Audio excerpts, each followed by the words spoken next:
Tuhan yang benar mengajarkan kita hanya boleh punya satu pasangan. Kalau Anda laki-laki, Anda hanya boleh punya satu istri. Kalau Anda perempuan, Anda hanya boleh punya satu suami. Itulah Tuhan yang benar. Dan milikilah, berjumpalah, dan berjalanlah bersama dengan Tuhan yang benar. Karena Tuhan yang benar akan membawa Anda ke surga. Akulah jalan kebenaran dan hidup. Tidak ada seorang pun yang bisa sampai kepada Bapa kecuali melalui aku.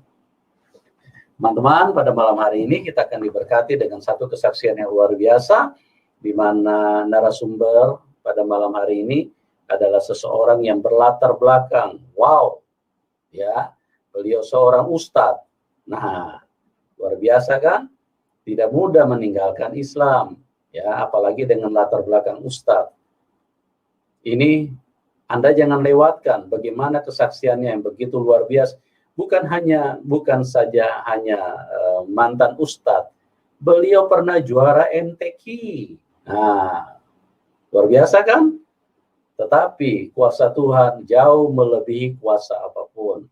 Ya, seseorang yang tadinya berlatar belakang iman yang sangat bertentangan dengan iman yang ada di dalam Tuhan Yesus Kristus, dan beliau dijamah Tuhan dan hatinya diterangi, dipindahkan dari gelap kepada terang, dari kematian kepada kehidupan.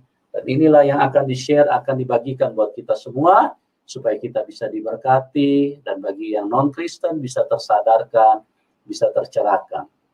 Ya, sekali lagi doa kami buat Anda semua, dan kita akan ikuti, kita akan simak apa yang telah Tuhan Yesus kerjakan di dalam kehidupan narasumber.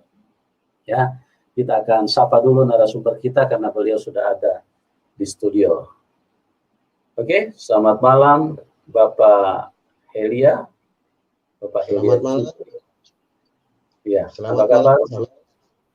Shalom, selamat malam Pak Helia. Ya, selamat malam, shalom. Shalom Pak. Ya, puji Tuhan. Apa kabar Pak? Kabar baik, Pak, baik, sehat. Haleluya, ya, Tuhan Yesus dahsyat. Ya, Tuhan Yesus adalah Tuhan yang sangat baik, mengubahkan dan memindahkan seseorang dari kegelapan kepada terang, dari kematian kepada kehidupan. Terima kasih Pak Elia yang sudah hadir, dan teman-teman sudah siap untuk mendengarkan apa yang terjadi, apa yang telah Tuhan kerjakan di dalam hidup Anda, karena ini sesuatu yang luar biasa. Ini sesuatu yang sangat supranatural, sangat ajaib, karena tidak mudah, bahkan tidak mungkin seseorang yang berlatar belakang seperti Pak Elia, yang pernah jadi ustadz, guru ngaji, dan lain-lain, bahkan pernah juara MTQ, terus kemudian bisa meninggalkan Islam. Itu tidak mudah, itu mustahil, ya. Tapi di dalam Tuhan, bagi Tuhan tidak ada yang mustahil. Kalau bagi manusia itu mustahil, tapi Tuhan punya kuasa melampaui apapun. Oke, Pak Elia Jupri, waktu dan tempat saya persilakan kepada Anda, mulai dari latar belakang dulu. Silakan Pak Jupri, Pak Elia. Baik, shalom, selamat malam semuanya yang standby pada channel ini, channel Pak Yusuf Pandubulu. Itu kami mohon maaf, minta izin kepada semuanya yang mendengar. Tentunya akan menceritakan beberapa pengalaman saya dari mulai kecil sampai sekarang sudah percaya Tuhan Yesus. Amin. Pada awalnya saya terlahir di keluarga Muslim yang taat. Setelah di samping taat juga melakukan sekolah dengan baik, sekolah rutin seperti biasanya, dan setelah pulang sekolah langsung berangkat sekolah lagi, yaitu sekolah agama. Sekolah agama, belajar Al-Quran hadis, ibadah syariah, terus ilmu hadis dan ilmu fikih. Saya hidup di kampung dengan suasana doktrin agama yang begitu luar biasa, sampai saya tidak bisa tidak bisa bahwa agama ini agama yang paling baik. Tidak ada tandingannya bahwa agama Islam ini agama yang paling baik, agama yang saya anut. Ada di luar Islamnya, karena Islam ini adalah rahmatan lil alamin. Islam ini mampu memberikan sapatul mut'ah pada hari kiamat nanti nabinya. Itu yang saya alami pada doktrin sebelumnya.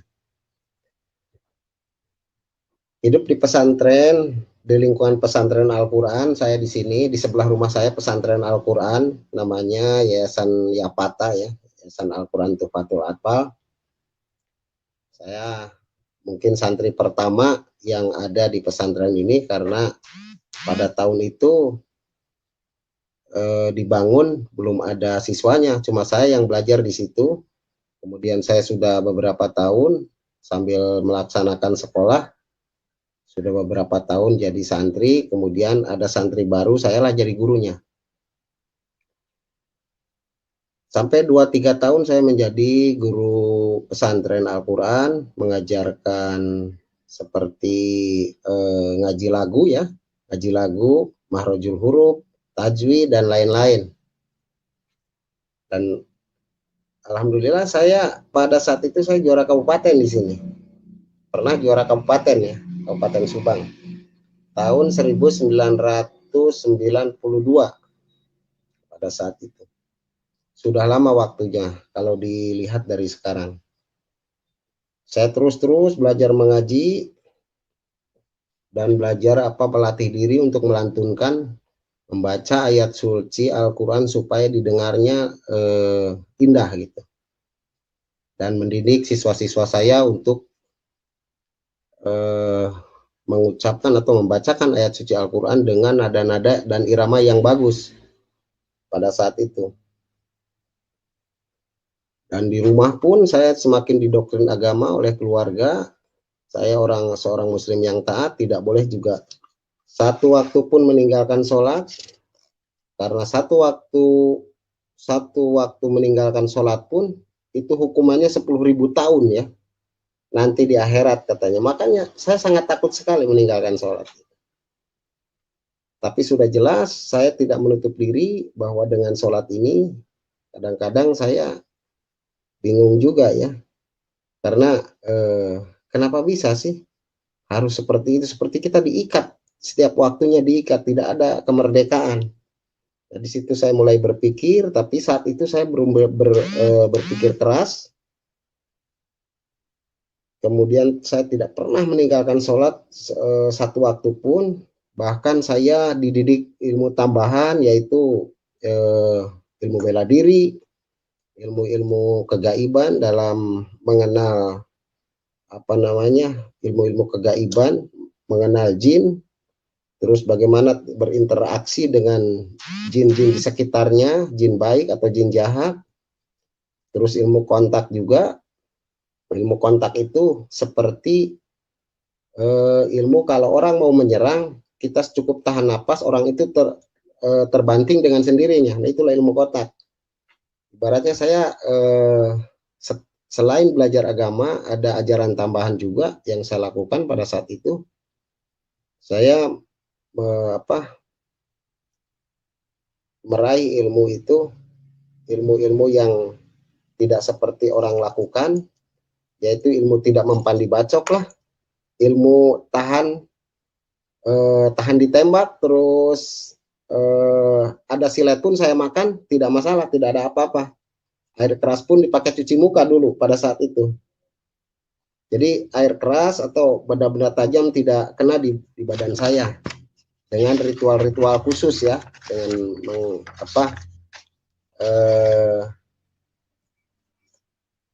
dengan melatar belakangi dari agama itu, bacaan-bacaan yang saya bacakan untuk mempelajari ilmu kegaiban itu dari Al-Quran. Dan itu pun dari guru saya tidak mengerti apa-apa, kemudian saya sampai bisa pada saat itu, sampai lulus SMA, saya sama orang tua saya tidak diizinkan untuk bekerja dulu. Karena orang tua saya pada saat itu memberitahukan, sebelum kamu bekerja, temu pemantapan dulu. Makanya saya dipesantrenkan ke daerah Banten ya pada saat itu. Di daerah Banten, di Pandeglang pada saat itu. Dengan alasan bapak saya itu katanya untuk pemantapan.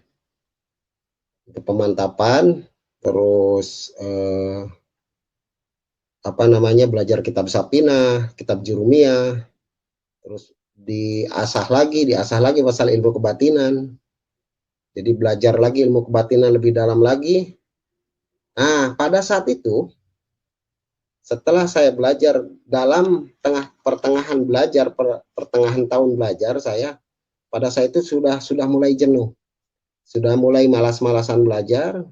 Kemudian pada saat waktu Isya, saya masih ingat malam Jumat pada saat masuk waktu Isya kurang lebih sekitar jam 7 sampai setengah 8 orang-orang dipanggil untuk jadwal kurikulum ngaji pada saat itu. Ngaji kitab Jurumiyah. Tapi saya tidak pergi. Saya berangkat dari pesantren, dari Kobong namanya ya, dari Kobong. Kalau tempat pesantren itu namanya Kobong. Dari Kobong, saya berangkat, tapi tidak sampai ke masjid. Tidak sampai ke tempat belajar. Saya pergi ke warung saja, yang dekat-dekat pesantren itu. Pergi ke warung, dalam artian saya nakal pada saat itu. Karena sudah saking jenuhnya pelajaran saya terima, begitu banyaknya pelajaran saya terima, saya pergi ke warung saja. Di warung saya belajar, ya melakukan apa yang saya senangi lah, merokok lah, apa segala macam. Nah, sebelum yang belajar dari pesantren itu pulang, saya mendahului pulang. 10 menit mendahului pulang, karena saya tahu jadwalnya pada saat itu. Saya mendahului pulang, tiba-tiba di tengah jalan, antara rumah dengan kebun, di perjalanan itu, saya didatangi, ini sangat mujizat yang sampai sekarang juga sebelum saya pecahkan. Tapi mungkin saya menduga-duga kalau sekarang itu Roh Kudus mungkin ya. Nah, di situ saya didatangi salah satu cahayanya seperti neon seperti ini, cahayanya tapi lebih terang daripada neon, mengelilingi badan saya pada saat itu, mengelilingi badan saya sampai pandangan mata saya tidak tembus dengan cahaya itu. Saya tidak bisa menembus pandangan kemanapun. Cahaya itu mengelilingi saya sampai terangnya, sampai saya tidak bisa melihat, dan akhirnya saya jongkok mengatasi diri bagaimana saya keluar dari belenggu itu, belenggu cahaya yang datang itu. Kemudian saya berpikir inilah saatnya mungkin saya mati ini, karena tidak mengikuti pengajaran atau hukuman mungkin dari guru atau bagaimana, atau malaikat mendatangi saya atau bagaimana. Saya banyak pertanyaan pada saat itu. Yang jelas saya memejamkan mata, tapi tetap terlihat itu cahaya.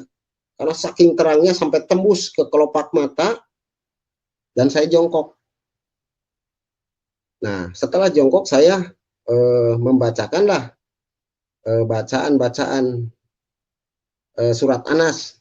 Saya waktu itu yang hafalnya Anas ya, yang saya masih ingat Anas.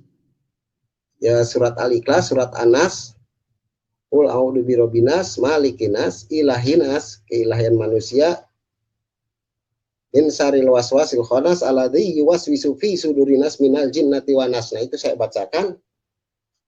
Kemudian perlahan cahaya itu mulai redup. Kurang lebih ada 1 menit lah saya didatangi cahaya itu, dan 1 menit berikutnya cahaya itu meredup lagi. Dan saya terbebaslah dari situ. Kemudian setelah itu saya lari pulang ke Kobong ya, namanya tempat kamar pesantren namanya Kobong di sana, di daerah Banten itu. 1,5 tahun saya belajar di sana. Setelah lulus SMA saya belajar 1,5 tahun. Saya tinggal di rumah,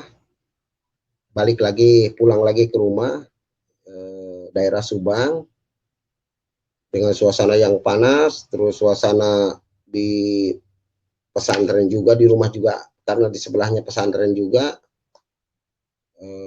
Akhirnya saya memutuskan mencari pekerjaan pada saat itu. mencari pekerjaan, karena hidup ini kayaknya kalau terus-terus agama terus, juga saya butuh, karena sudah dewasa pada saat itu sudah punya tanggung jawab untuk membekali diri dengan selain dengan ilmu juga dengan pendapatan, karena sudah mulai ada kebutuhan pada saat itu, ada kebutuhan. Nah, saya mulailah mendaftarkan diri kepada instansi kepemerintahan ya. Nah, alhamdulillah saya hanya sekali saja daftar, saya diterima. Sekali saja saya daftar langsung diterima, tidak ada kegagalan. Saya melewati beberapa tes, mungkin 12 kali tes. Pada saat itu saya lolos.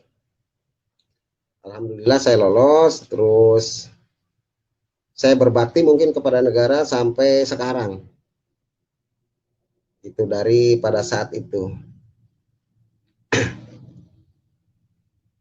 Setelah saya 25 tahun mengabdi di negara, saya terakhir kemudian tahun-tahun terakhir ke 25 tahun saya mengabdi, saya ditempatkan di bagian pemancar radio ya, di bagian pemancar radio. Namanya RETEK kalau bahasa tekniknya. RETEK. Tapi ini sudah yang terakhir kali, tapi sebelumnya saya berdinas di daerah Makassar.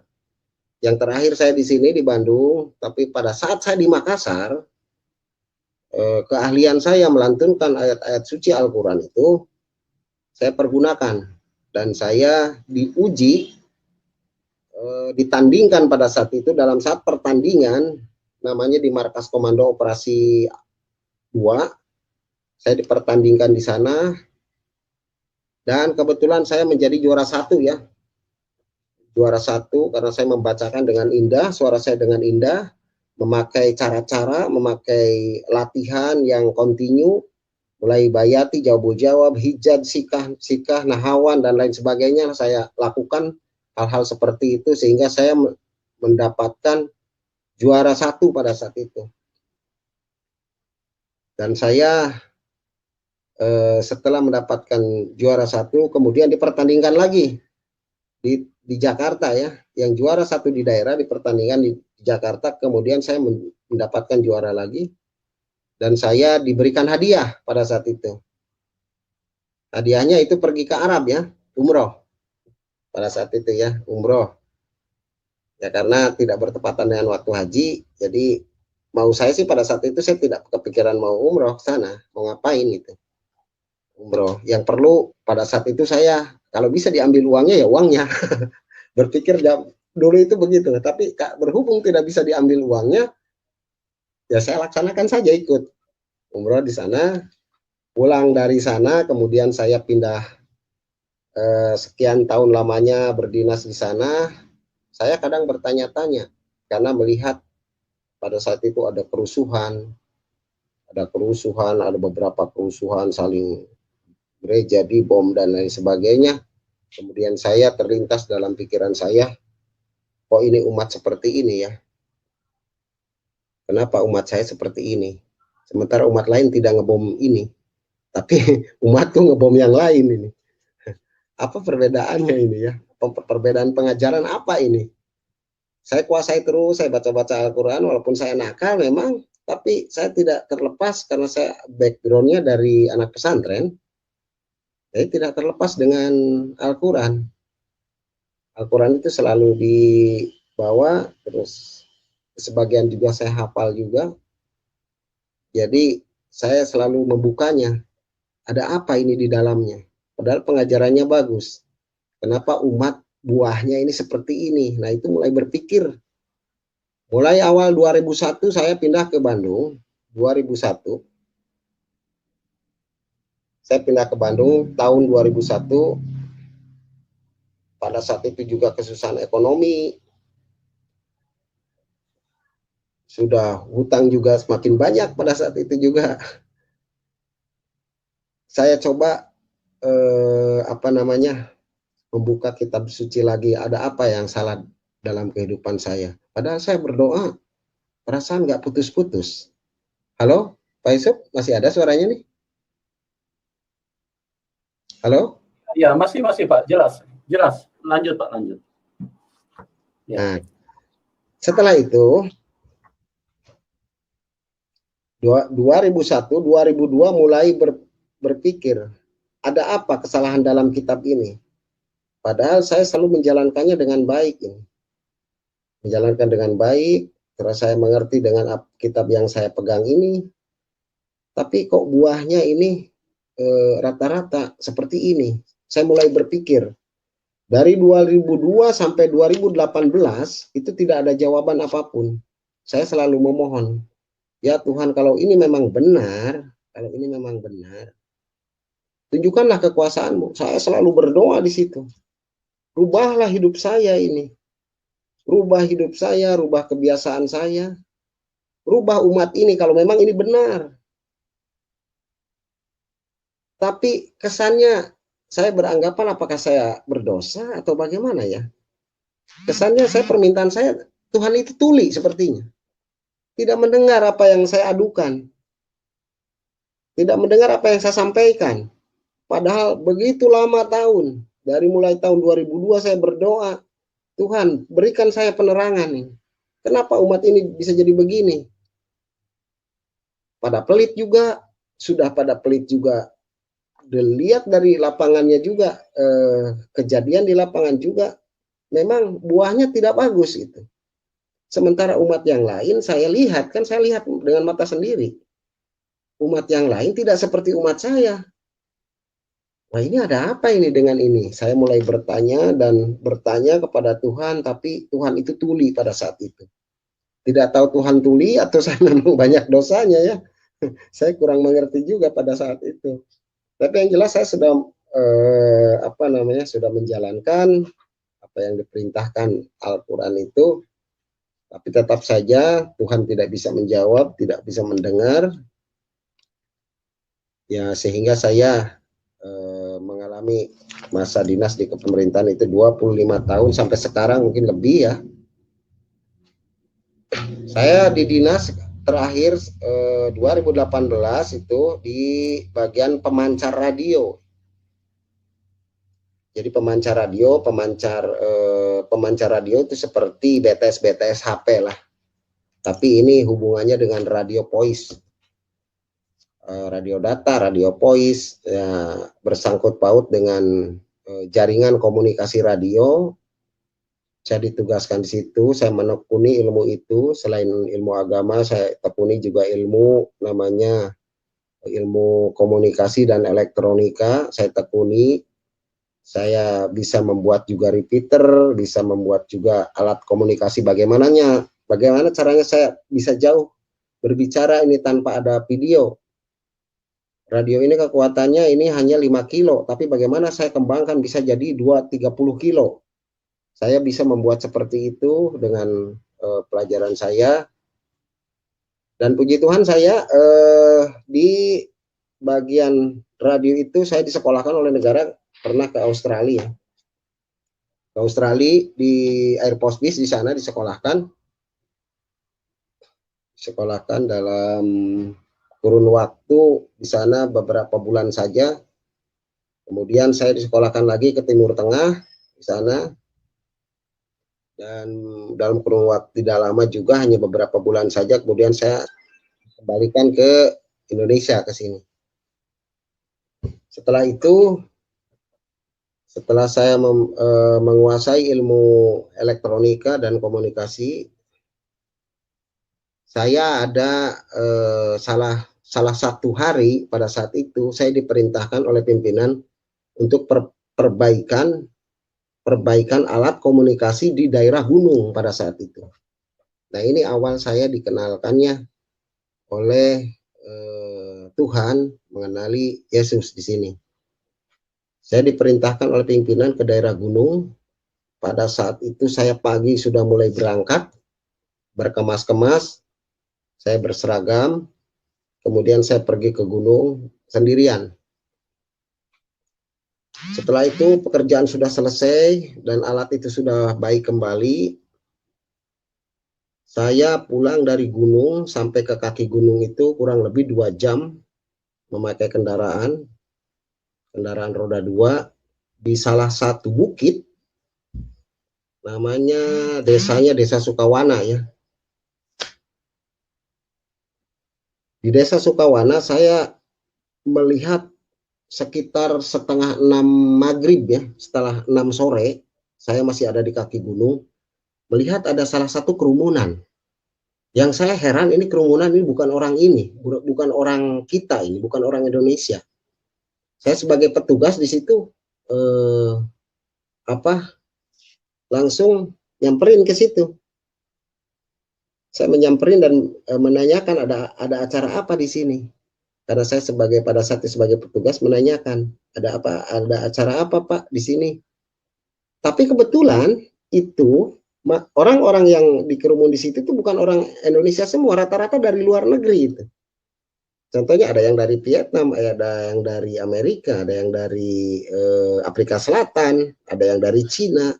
Sepertinya banyak gabungan di situ. Karena saya sebelum melakukan peneguran ke situ, menanyakan ada apa, saya melihat dulu, oh ini kelihatannya sepertinya lagi berdoa gitu. Dan saya ke situ menanyakan, kita lagi berdoa Pak. Wah, kok orang Barat kok bisa bahasa Indonesia ya? Nah, saya tercengang di situ. Ya langsung saya berkomunikasi lah dengan dia. Kemudian saya diajak berdoa. Dan saya menerima diajak berdoa dan saya ikut berdoa di situ. Tapi kok ini doanya doa orang-orang Kristen ya kayaknya. Karena ada kata-kata puji Tuhan lah, ada kata-kata haleluya lah. Ini Kristen ini pasti. Nah, setelah itu tukar saya tukar HP dengan dia. Setelah beberapa hari dari situ, setelah diajak berdoa, dia memberkati saya. Saya duduk di bawah, mereka juga duduk di bawah, dia berdoa bersama-sama, saya ikut juga di situ. Kemudian saya ditawari makan dan ikut makan juga bareng sama mereka. Saya diajak ikut makan, diajak ngobrol, happy lah, sampai saya lupa dengan sholat maghrib pada saat itu. Karena tidak ada air juga di kaki gunung. Saya tidak melaksanakan sholat maghrib, pikir saya nanti aja di kodok. Nah sesudah itu, dalam kesesakan saya pulang dari gunung, merasa capek, Tuhan juga belum ada jawaban. Terus yang saya tanyakan juga, apa ini Tuhan ini? Saya malah dikenalkan dengan orang-orang seperti ini ya. Padahal Islam ini agama yang lebih baik, tapi sepertinya Tuhan tuli pada saat ini. Tidak ada jawaban. Padahal dulu saya pernah mengalami mujizat didatangi cahaya, apa ini? Saya sudah putus asa pada saat itu. Kehilangan jati diri saya sebagai orang yang beriman pada saat itu dalam agama saya. Karena saya berdoa selalu tidak ada jawaban, sampai saya hujat Tuhan. Tuhan, kalau memang betul kamu tuli, ambil pada saat ini nyawa saya. Percuma saya hidup ini. Tidak ada jawaban apapun. Apa janjimu mana ini? Di surat-surat yang pernah saya baca ini janjimu mana? Seperti kamu tidak mendengar apa yang saya katakan. Saya memohon beberapa kali. Tunjukkan. Padahal saya sholat juga meminta lagi. Ihdina siratal mustaqim, tunjukkanlah kami jalan yang lurus. Mana jalanmu? Saya tidak menemukannya. Kemudian saya setelah diajak berdoa pada saat itu, saya bubar dan mereka juga pulang, kita juga pulang. Tapi saya lebih duluan pulang, tukeran nomor HP. Terus setelah itu saya bertemu kedua kalinya dengan mereka. Dan mereka juga membawa teman yang backgroundnya tadinya muslim juga, yang sekarang sudah percaya Tuhan. Saya diajak diskusi pada saat itu di salah satu Alfamart ya. Di depannya suka ada kursi, saya langsung diajak ngobrol. Terus mereka melantunkan pertanyaannya seperti begini. Bapak percaya nggak Tuhan turun ke bumi, pernah turun ke bumi? Saya tidak menjawab pada saat itu. Terus apa maksudnya dengan pertanyaan ini? Enggak, Bapak percaya nggak bahwa Tuhan pernah turun ke bumi? Saya tidak percaya. Oh, kalau tidak percaya coba buka As-Sajadah ayat 5. Saya diinjili dengan Al-Quran pertamanya. Saya buka As-Sajadah ayat 5. Oh iya, Tuhan pernah turun ke bumi dengan sekian waktu lamanya, kemudian setelah urusan selesai kepadanya, lalu Allah akan kembali ribuan tahun lamanya menurut perhitunganmu. Oh iya, berarti pernah turun ya. Ini pernah turun, Pak. Tuhan itu pernah turun. Tapi kalau Tuhan turun dengan ketuhanannya yang benar, Tuhan Maha Kuasa, dunia ini akan hancur, Pak. Ya, saya tahu kalau itu. Karena Tuhan Maha Kuasa, dunia ini akan hancur. Kemudian saya diberikanlah beberapa ayat dari Al-Quran, dan saya pada saat itu digali kembali, terus dikenalkanlah. Mereka hebat karena mereka berangkat menginjil dari Al-Quran. Saya dikenalkan di WA dengan namanya Pak Ronald ya, temannya yang mengajari saya itu namanya Pak Ronald, itu hebat sekali karena saya diinjili dengan Al-Quran. Kalau langsung dengan Injil mungkin saya langsung menolak itu. Dia mengenalkan bahwa Isa Al-Masih adalah orang yang dijanjikan, bukan Imam Mahdi yang lain, tapi inilah orangnya, katanya. Dia seorang nabi, seorang utusan Allah, dia firman Allah juga. Dia mengatakan selalu perkataan yang benar. Dia roh Allah juga. Dia sebagai tanda juga, dia hakim juga. Semuanya dia yang dibahas. Sampai saya tidak bisa sampai saya tidak bisa ngomong pada saat itu. Tapi saya tidak diam begitu saja, saya pelajari di Al-Quran, ternyata memang benar. Di surat Al-Imran ayat 45, dengan singkatnya saya percaya semua. Percaya bahwa Al-Masih adalah roh Allah, Al-Masih adalah kalimatullah, Al-Masih adalah firman Allah. Setelah saya mengaji lagi, saya percaya bahwa dia adalah firman Allah, roh Allah, dan dia adalah hakim yang adil. Karena semua ada di dalam Al-Quran. Dari mulai surat Al-Baqarah ayat 87, 253 ayat, surat 3 ayat 45, surat 3 ayat 45, terus surat 3 ayat 171, 172, surat 3 ayat 19, ayat 30, surat 4 ayat 157, surat 4 ayat 75, surat 19 ayat 34, dan banyak lagi saya hafal itu tentang Isa Al-Masih.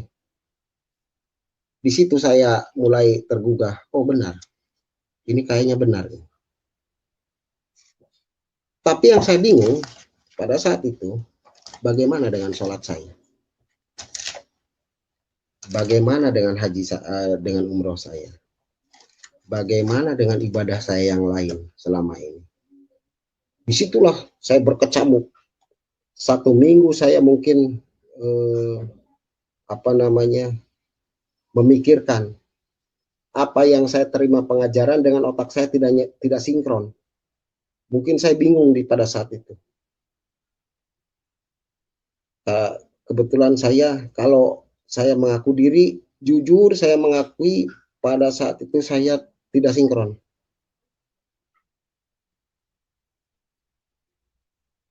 Halo? Iya Pak. Ya lanjut Pak. Ya gambarnya di sini berhenti soalnya. Putih. Ya berhenti, tapi suara masih ada Pak ya? Masih Pak, jalan. Di tempat saya jalan bagus Pak. Oh iya. Jalan baik, aja, kalau Pak. begitu kita lanjut kembali. Ya. Dalam kurun waktu 1 minggu, setelah itu saya bertemu kembali, bertanya lagi. saya mengejar orang itu, bagaimana dengan pertanggungjawaban ajaran ini, karena saya mendapatkan ajaran yang sangat aneh ini. Kenapa cuma Isa, dan memang saya di dalam Al-Quran Muhammad tidak ada di sini. Ada tapi tanda kurung yang ditambahi oleh Lembaga Alkitab Indonesia, ditambahi. Bukan memang ada dalam Arabnya, tapi ditambahi di dalam kurung. Tapi Isa, Bani Israel, Isa, Bani Israel, atau tidak ada menceritakan Bani Kedar, atau Bani Hasim, atau Bani Sundanis, atau Jawanis, nggak ada itu. Yang saya tahu itu Bani Israel aja yang diceritakan dalam Al-Quran. Itu surah 4 ayat 159, itu paling menerangkan sekali. Dia bahkan bisa menyembuhkan orang sakit. Surat 3 ayat 49, memberikan hidup. Surat 5 ayat 110 di Al-Quran, dia bisa membangkitkan orang mati. Surat 3 ayat 55, tidak ada mungkin, semua para nabi tidak ada yang bisa membangkitkan orang mati. Jangankan ayam mati, mungkin kalau saya pikir, jangankan orang mati, ayam mati mungkin tidak bisa, kalau dia tidak diberikan roh Tuhan. Nah setelah itu saya belajar, dikirimlah beberapa ilmu kitab Injil ya. Berdasarkan yang sering Pak Kace bahas itu di surat 3, surat Ali Imran ayat 3 ya. Saya sudah tahu hafal sebetulnya itu. Bunyinya begini, nazala alaikal kitab bil haqqi musaddiqan lima baina yadayhi wa anzala taurata wa injil. Yang artinya saya turunkan kitab ini yang hakiki, yaitu kitab ini yang dibaca, dan membenarkan kitab-kitab sebelum, antara lain Taurat dan Injil. Kalau memang membenarkan, kenapa kita diharamkan untuk mempelajarinya? Nah, disitulah ada pertanyaan dalam otak saya, itu ada pertanyaan. Kalau memang benar, kenapa kita diharamkan? Ada apa ini dengan haram ini? Diharamkan untuk memegangnya saja kita sudah haram. Ini ada pertanyaan, tapi saya pertanyakan lagi soal itu kepada Pak Ronald yang memberikan, dengan kepada Pak Bruce yang memberikan juga pengajaran ini, karena kitab ini adalah sebagai petunjuk dan cahaya katanya. Quran ini bukan alamat yang asli katanya, tapi ini Quran benar nggak? Ya benar, Quran benar katanya. Menurut dia Quran benar, tapi bukan alamat yang asli, karena diterangkan di surat Al-Baqarah ayat 2 itu dzalikal kitabul la raiba fihi hudal lil muttaqin. Jadi kitab ini saya turunkan bagi orang-orang yang sebagai petunjuk bagi orang-orang yang bertakwa. Oh iya, petunjuk ya. Ini tuh petunjuk. Kalau petunjuk berarti tanda panah, fungsinya menunjukkan, bukan alamat yang asli. Kalau menunjukkan berarti ada kitab yang ditunjuk. Ada kitab yang ditunjuk. Setelah saya berdiskusi ulang dengan beliau, dengan yang mengajarkan saya, puji Tuhan saya diberikan sedikit ada rasa percaya. Oh, saya percaya kalau begini. Memang benar ini. Ada namanya, karena dia berbicara juga serempetan juga dengan budaya ya. Dan nanti juga akan ada namanya Ratu Adil katanya. Terus Sang Hyang Piningit pada kemudian zaman, pada akhir zaman. Nah, itu dikaitkan dengan surat-surat yang diberikan kepada saya juga, dengan Injil juga yang di WA-kan kepada saya, suruh dipelajari dulu. Kalau nggak salah itu di Kisah Para Rasul ayat Kisah Para Rasul 4 ayat 12 ya, atau di Lukas 2 ayat 11. Terus di Roma 6 ayat 23, di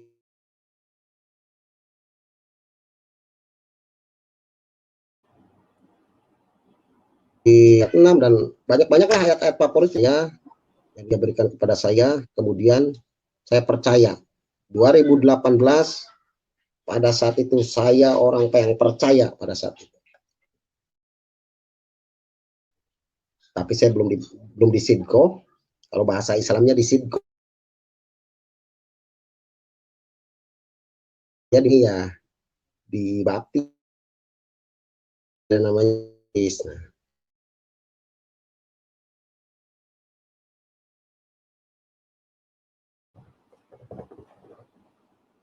Ya, Pak Elia. Pak Elia. Halo? Ya, Ada suaranya, lanjut, Pak? Ya, tadi sempat terputus, ya. Pak.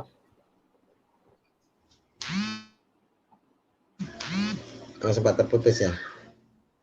Ya. Ya. Setelah saya belajar dan puji Tuhan, saya 2008 saya orang yang percaya. Setelah saya percaya, waduh luar biasa saya.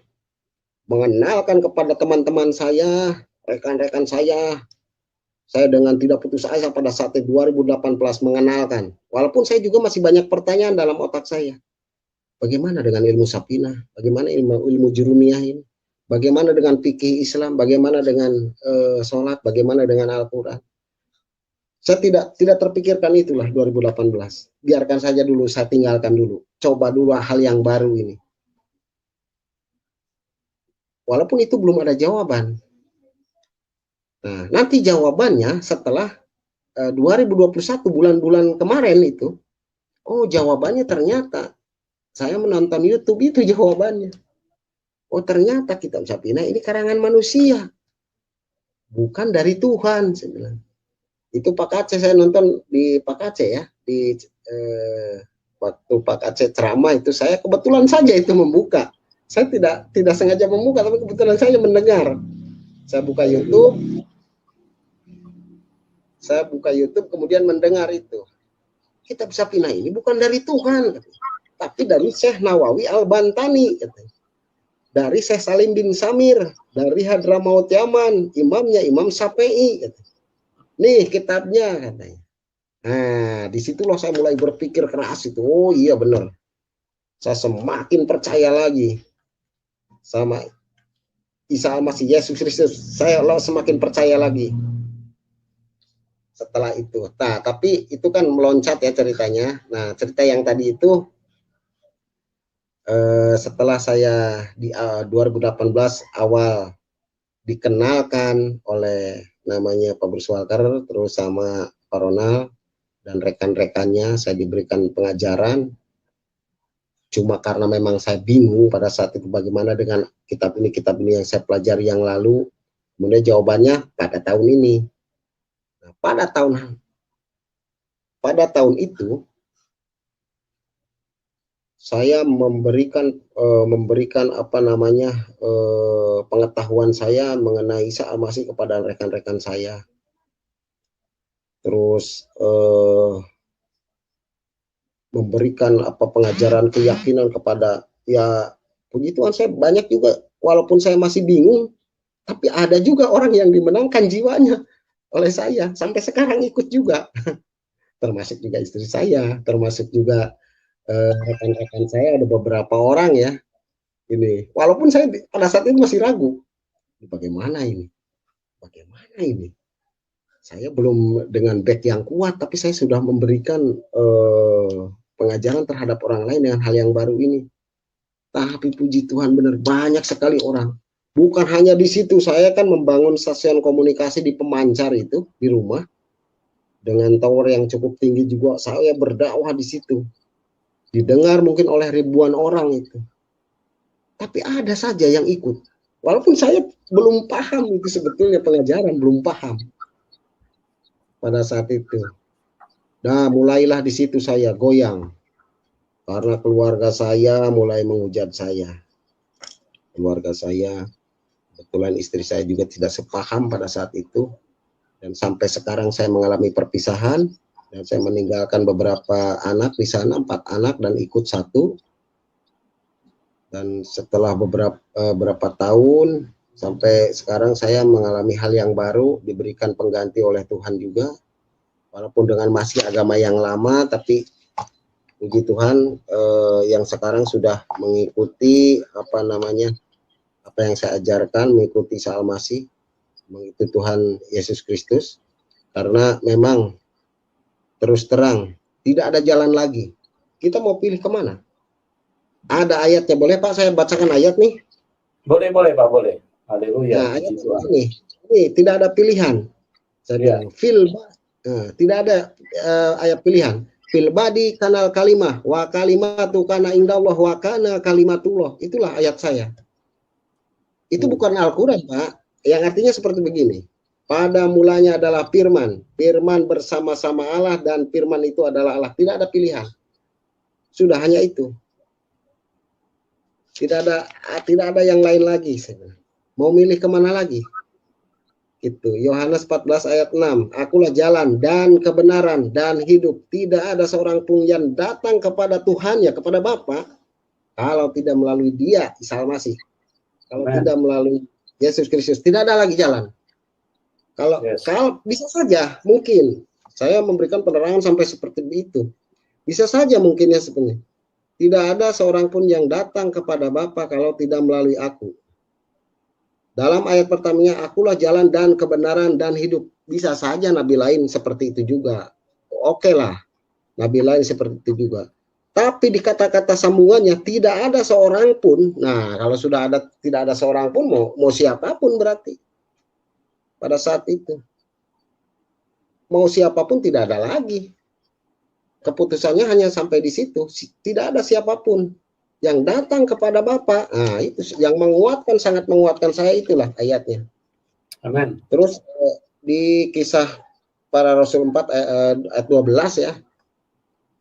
Dan keselamatan tidak ada di dalam siapapun juga selain di dalam Dia, sebab di bawah kolong langit ini. Waduh, kalau sudah di bawah kolong langit mau siapa lagi, saya bilang ini. Mungkin ini sudah penutup sekali ini. Sudah kuat sekali. Kunci udah gembok 2 kali ini. Sesudah tidak bisa bergerak saya. Akhirnya menyerah saya. Oke lah, saya tinggalkan keustadan saya, ketakwaan saya pada iman yang lama saya tinggalkan. Puji Tuhan, saya mengikuti jalan kebenaran dan saya mendapatkan kehidupan layak di kemudian. Ada harapan lagi, ada jawaban ternyata dari 2012 sampai sekarang, 2002 sampai 2018 dan sampai sekarang, dan dicerahkan lagi, dibantu oleh keyakinan saya, poolnya oleh Pak Aceh, mungkinnya di YouTube. Saya juga tidak sengaja itu, Pak, tidak sengaja saya membuka itu.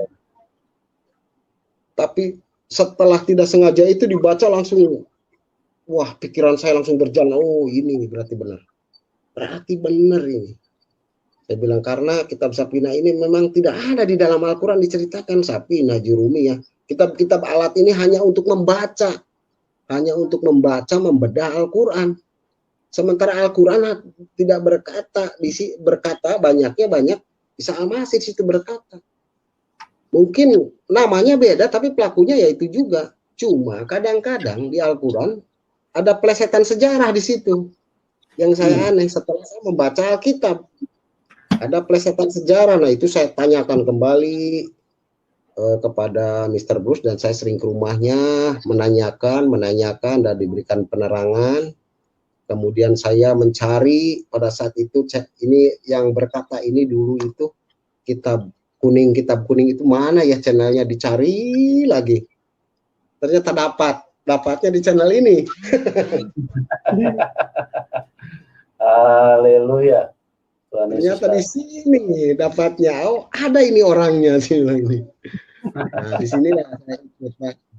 Itu, aduh, puji Tuhan, saya benar-benar diselamatkan ini sama orang ini. Saya tidak ada keraguan sedikit pun. Tadinya masih ada ragu, ini bagaimana dengan kitab ini, kitab Sapina, Jurumiyah, kitab alat, kitab Tijan, apa semua yang saya pelajari, bagaimana ini pertanggungjawaban saya nanti. Ternyata setelah baca Alkitab, kemudian saya Alkitab pun saya tidak punya, Pak. Alkitab hanya Alkitab HP aja digital.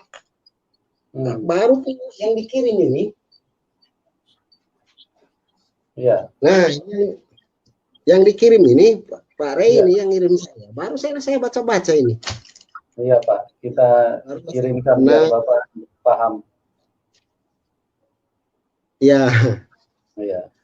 Ya, saya bercerai mungkin dengan yang lama karena tetap saya memutuskan Isa Al-Masih.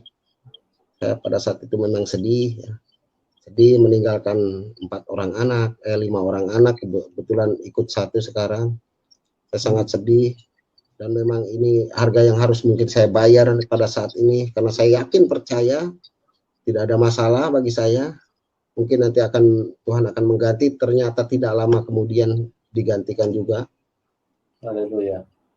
Dia mendapatkan yang lebih baik dan dia mau mendengarkan ajaran saya.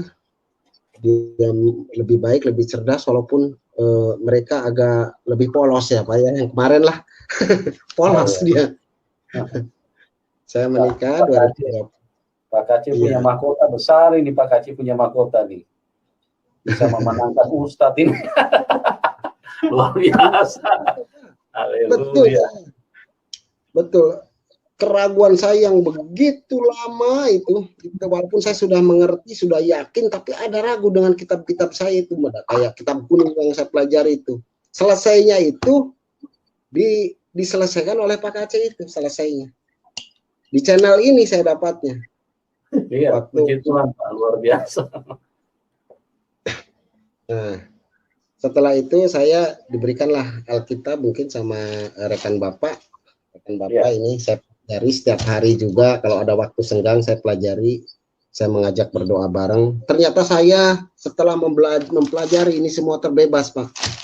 Saya terbebas dari jeratan-jeratan yang sepertinya harus gini, harus gitu, harus ini, harus itu, udah banyak sekali doktrin lah.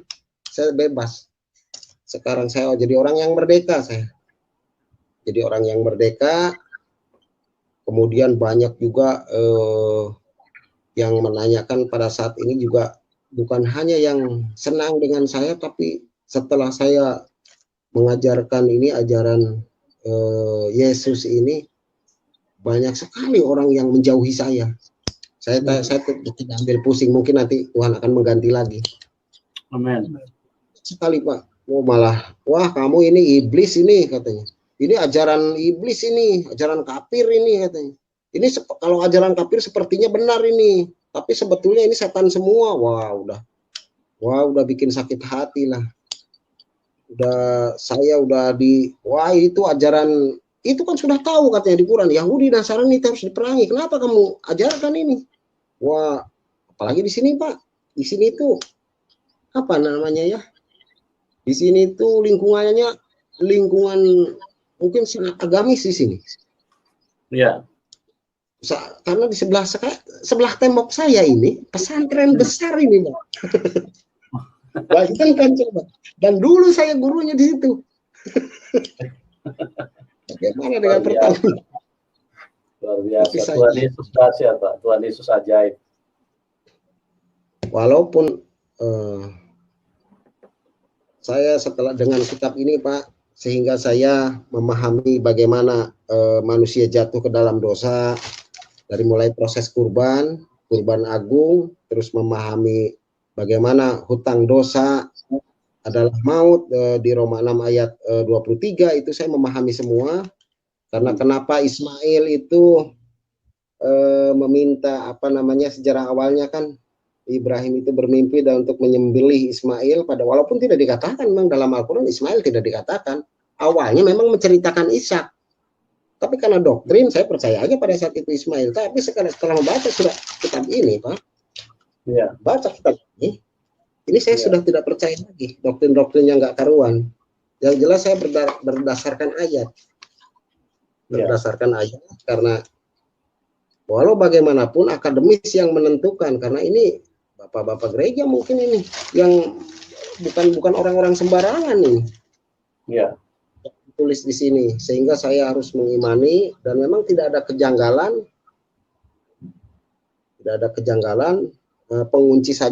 Pengunci saya pada saat itu mengunci saya untuk tidak bisa kembali lagi ke yang lama.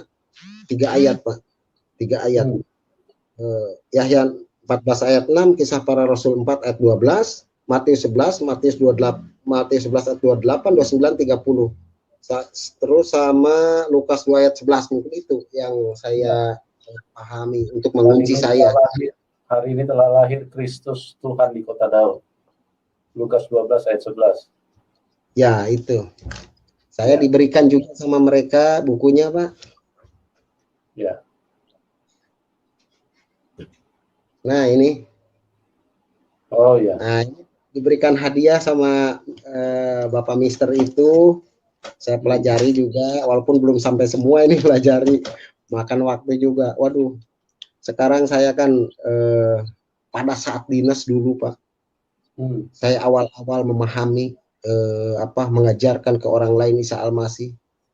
Pada saat awal saya dipanggil oleh kalau di Taurat itu Mahkamah Agama mungkin ya. Betul. Kalau di situ Bintal, Pak. Bimbingan mental agama, saya dipanggil, Pak. Oh. 3 hari saya disidang di situ. Kenapa kamu mengajarkan ini? Agama bukan Islam. Ini itu, dan saya ditahan selama 2 hari. Tapi saya tidak goyah. Sesuai, Pak. Saya tidak mengajarkan yang lain, Pak. Ini Quran. Tapi ini Quran ini, Pak. Yang saya ajarkan ini Quran. Saya tidak mengajarkan yang lain. Untung saya punya backup itu, Pak. Kalau tidak punya backup, saya tidak bisa keluar itu. Ada masalah di situ. Sampai saya diancam itu, sudah divonis di penjara kurang lebih mungkin 2 tahun ya. 2 tahun itu saya.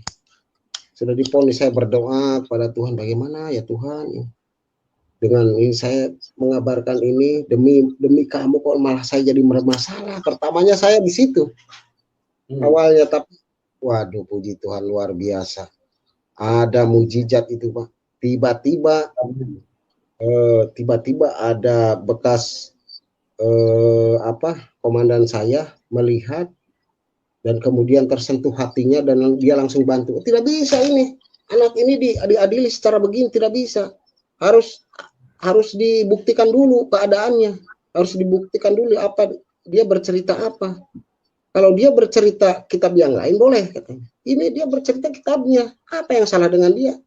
Akhirnya saya pembelaan pimpinan itu, Pak, langsung saya dibebaskan dan saya tidak mengalami hukuman yang mungkin, waduh, menurut saya sudah kacau mungkin di keluarga, terus tambah lagi saya di penjara, mungkin waduh kacau ini, saya bilang. Ya, memang tidak mudah ya, Pak.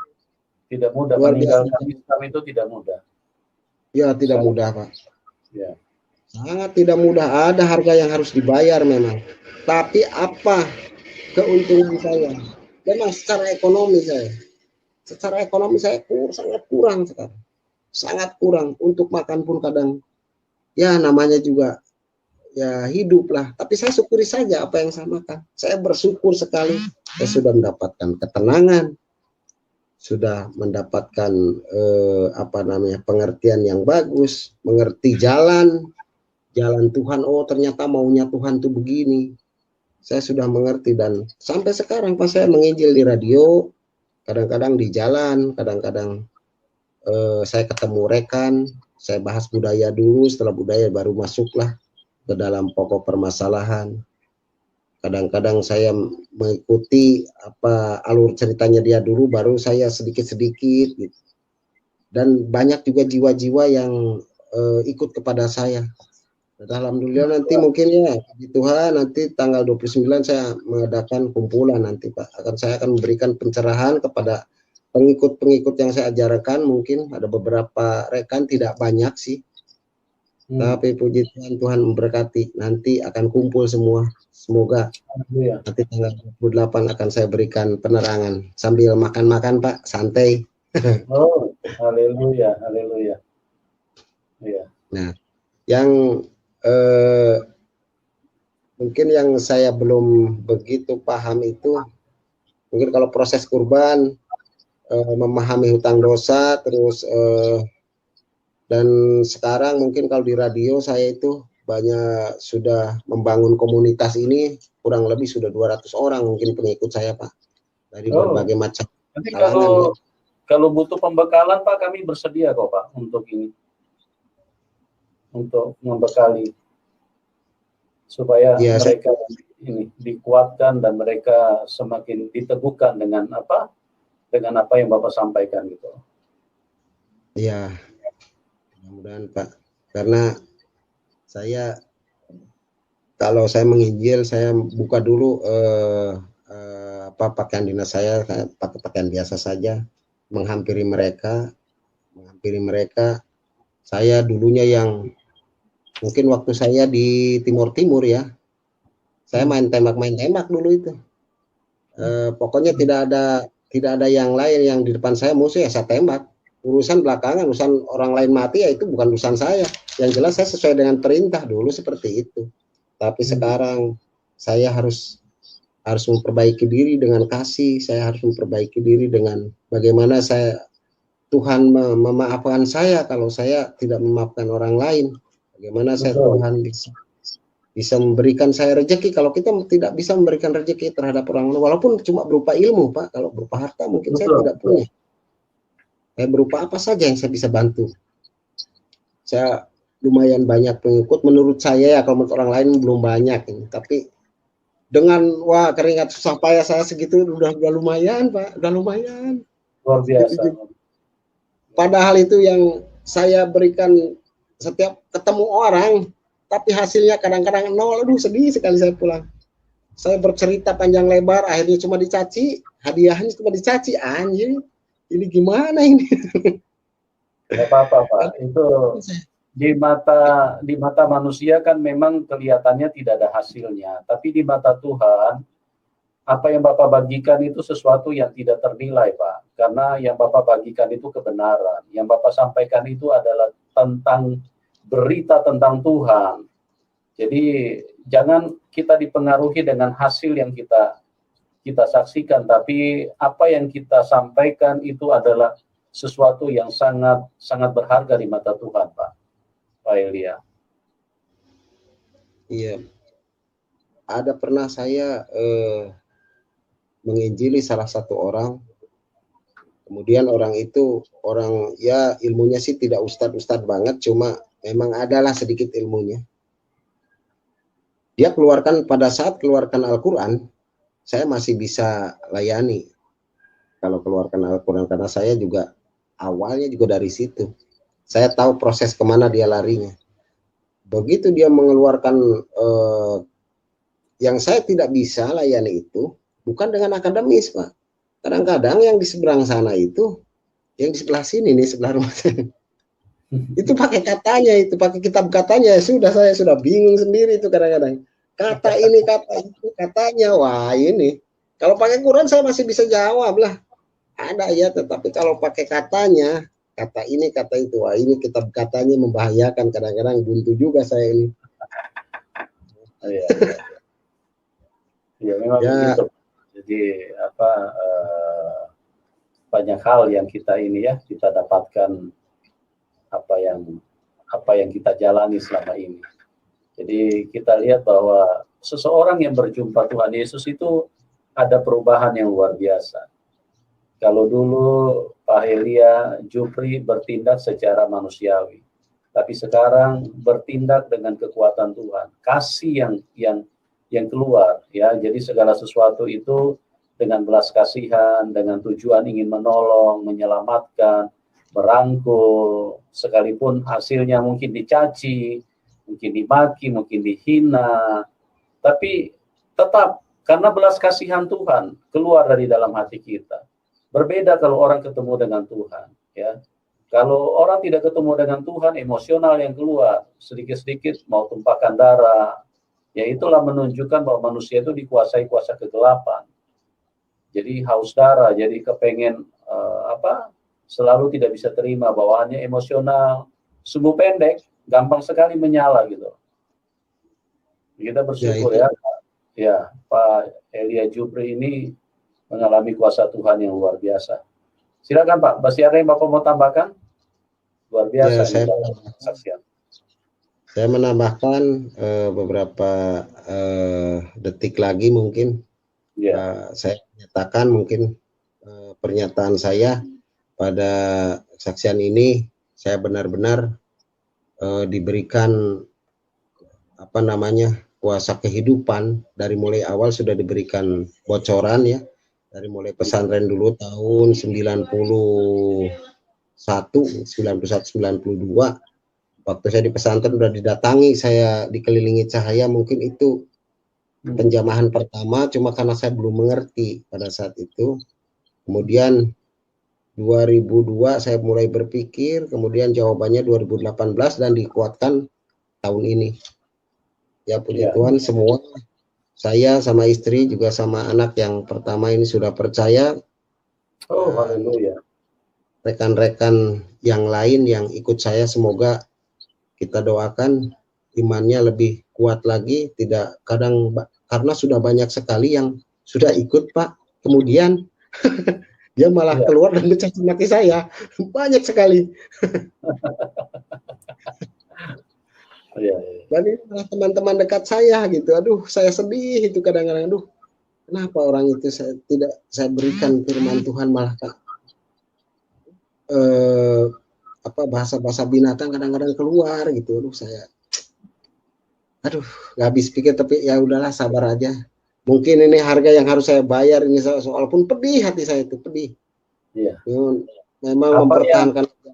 Apa yang keluar dari mulut itu meluap dari hati, Pak. Jadi kalau mereka keluarkan kata-kata binatang, itu menunjukkan bahwa hati mereka memang kotor. Jadi belum ada Tuhan. Mereka tidak memiliki Tuhan, cuman di dalam kebodohan mereka bersuara tentang Tuhan. Nah, itulah yang menunjukkan bahwa bahasa-bahasa yang mereka ungkapkan itu bahasa-bahasa yang tidak ada Tuhannya. Jadi kata-kata kotor, kata-kata makian, kata-kata hinaan, dengan menyebutkan kita dengan sebutan-sebutan binatang.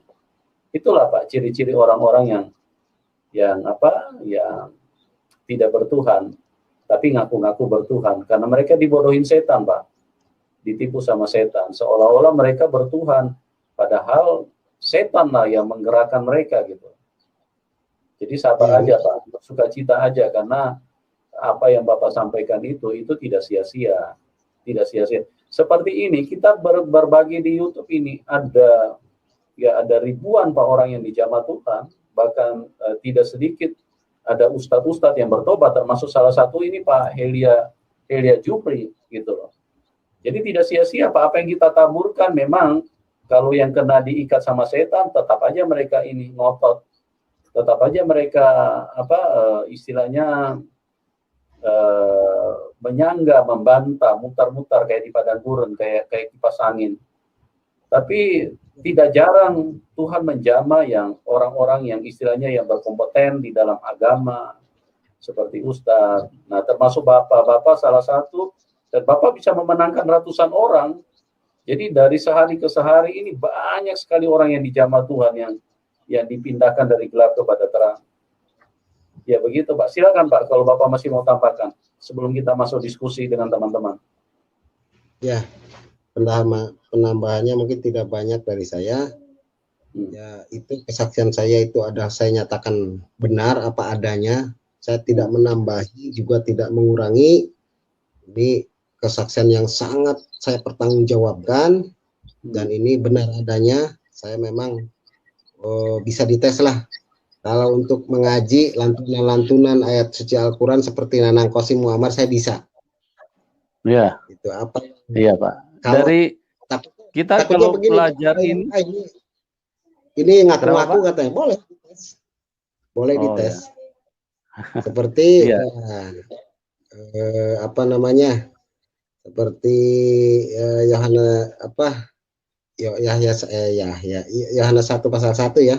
Ilwadi kanal kalimatu wa kana kalimatu indallah wa kana kalimatullah. Itu bukan Quran itu Injil. Yohanes 1 pasal 1 ayat 1 itu.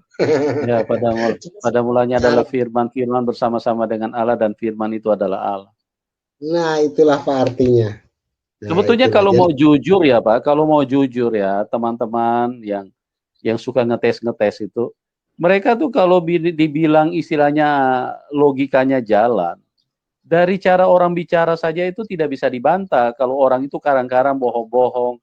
Dari raut wajah saja kelihatan, gerakan mulut saja kelihatan, gerakan wajah, gerakan muka, gerakan mata, itu kan kita bisa perhatikan orang ini berbohong apa enggak. Apalagi ada yang namanya ilmu psikolog. Itu sangat terlihat, Pak. Pertama masuk itu Pak, saya dikiranya disetel sama Pak Kace. Duh, kenal aja enggak sih? Dikiranya disetel ya, Pak. Duh, ada-ada aja saya bilang. Itu ada aja gitu, tapi ya udah biarkan ya. Ya biarkan aja, Pak. Memang mereka itu ini istilahnya pakai ilmu pakai konsep maling teriak maling, Pak.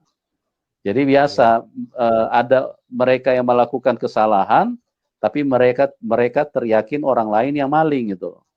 Sama dengan ahli-ahli Taurat kan, waktu berjumpa Tuhan Yesus, mereka yang setan, mereka bilang Tuhan Yesus dikuasai setan. Jadi memang iblis punya cara menyerang itu dari dulu sama aja gitu loh, tidak berubah. Iblis itu menyuarakan kebohongan dan disampaikan berulang-ulang supaya apa? Supaya orang menjadi percaya dengan apa yang disampaikan dengan berita kebohongan itu.